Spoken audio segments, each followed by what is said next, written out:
Rebeca Passos, 11 anos, Ana. A gente tá aqui, mal sabe administrar as nossas finanças, não é verdade? É exatamente isso. Essa criança pode ser conhecida como um ser, né, com altas habilidades. Eu aprendi um pouco nessa pauta, né, porque eu nem sabia que existia pessoas com altas habilidades. E uma criança com 11 anos, né, passou no vestibular e o juiz determinou que a vaga dele seja, assim, reservada nessa universidade. Bom, é por direito, né? Se ele se inscreveu, o sistema não barrou, não é? Apareceu a idade dele lá, uma criança com 11 anos, que é uma criança, e o sistema da universidade não barrou essa inscrição, então ele tem direito a essa vaga na universidade. A gente só não consegue entender se ele vai agora ou se essa vaga é para futuro. É nessa fase que a gente convidou a psicopedagoga Fernanda Lima para bater um papo com a gente. Inúmeros casos, né, Fernanda, de crianças superdotadas, muito inteligentes. A gente tem bastante, né? Mas o fato de tomar uma decisão como essa, de prestar um vestibular, passar, o juiz determinar que a vaga dele seja garantida, existe um período aí de uma criança que ainda está em desenvolvimento e já pensa para o futuro, pode ter prejuízos, Fernanda? Bom dia. Bom dia, né? Prejuízos ela não teria, né? Se a vaga está reservada, ele vai criar essa expectativa de que a vaguinha dele está lá, o plano que ele preparou na mentezinha dele, ele conseguiu alcançar, então ele vai chegar. Então, o que vai acontecer? A gente sabe que 11 anos, de 11 para 17, que é a idade normal para se terminar o ensino regular, muita coisa vai amadurecer na vida dele, muita coisa vai mudar, muita coisa ele vai conhecer. Talvez, né, possivelmente, até realmente ele ter o direito de entrar na universidade, ele faça uma outra escolha. E aí a matemática foi só uma história da vida dele. Mas que o prejuízo que teria realmente era se ele entrasse agora, nesse momento, né? E, de fato, não é ideal, porque ele iria entrar com pessoas de 17, 18 anos que têm um outro nível maturacional. Aí ele teria prejuízo, porque ele iria procurar os pares para ter diálogos referentes à idade dele, né? Por mais que ele seja superdotado, ele tem um conhecimento de conversar alguma coisa interessante, mas ele ainda é infanto. Ele vai desejar essa infância. E aí ele teria prejuízo realmente social. Então, o ideal mesmo é... Que bom que o juiz determinou essa reserva de vaga. Ele fez esse vestibular, não é? Mas o ideal é ele viver a infância. Mas o ensino regular para ele seria o indicado para ele... ele não estaria um pouco mais à frente que os demais coleguinhas? Uma escola específica para superdotados não seria o ideal para essa fase da vida? A gente inclui a superdotação na educação especializada. Não se teria uma escola para isso. Ele faz parte da própria escola regular. Agora, cabe à escola acolher esse aluno de uma maneira diferenciada, que ele já deve ser acolhido por isso, porque crianças que apresentam esse nível de QI, né, de coeficiente de inteligência, eles já sinalizam algumas habilidades e normalmente as escolas já fazem um planejamento prévio, já faz alguma avaliação para poder realmente manter, porque senão ele perde o interesse de estar na escola. E aí, certamente, por ele fazer parte da educação especializada, acredito eu que já deve ter um plano de apoio em cima dele. É difícil para uma criança com esse nível de inteligência conviver com os demais?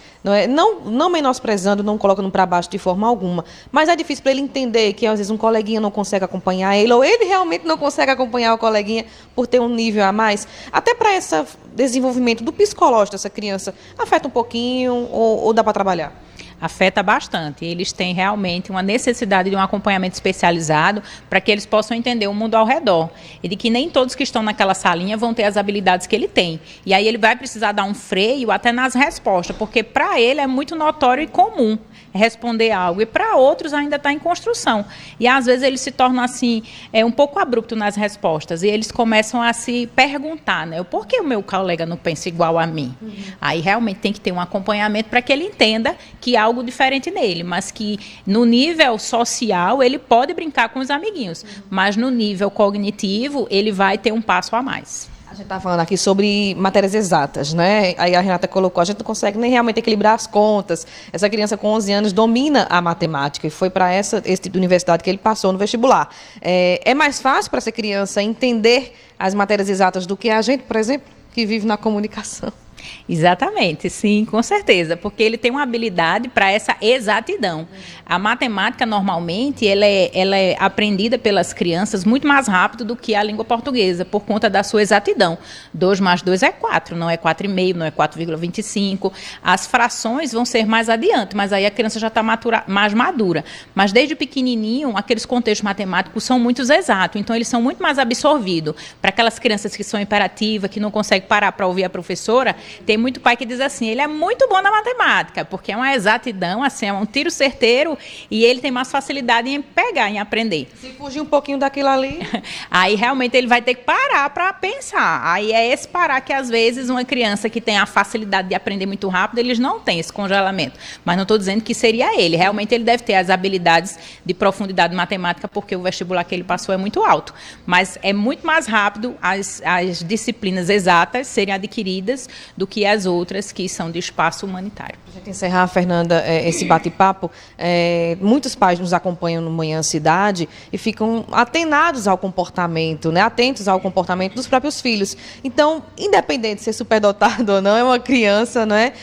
Um acompanhamento com um profissional, não é? Em que momento é necessário levar para um neuropsicólogo, né, para uma conversa? Acompanhar o passo a passo do seu filho é importante para essa criança se desenvolver e ser um adulto bacana?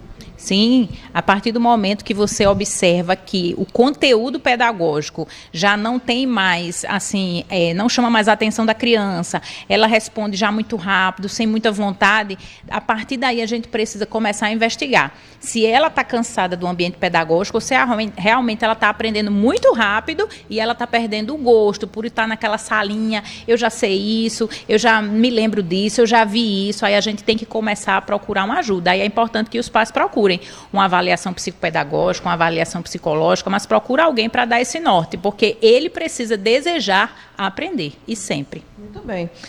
Fernanda Lima, psicopedagoga, batendo um papo com a gente sobre essa questão da infância, né, Renata? Em específico, a gente pegou esse caso desse menininho, né, de 11 anos que passou na universidade no curso de matemática. O danadinho é inteligente, né, e aí, por ter 11 anos, o juiz determinou que a universidade reserve essa vaga para ele, e entendendo também, não é, que ainda não há o tempo, né, necessário para essa criança cursar a faculdade, como explicou aqui a Fernanda, né? Se ele for conversar sobre... diz aí um tema bem difícil, Fernanda, bem difícil. Se a gente, por exemplo, né, for conversar sobre algo de ambiente social, alguma coisa política, alguma coisa do momento, talvez ele tenha que parar mais para pensar, para reformular a sua conduta e pensar e falar. Muito bem, e aí não poderia falar sobre as brincadeiras, os carrinhos da vida, porque não seria o mesmo diálogo dentro de uma faculdade, né? Renata, eu volto contigo. Obrigada, Ana.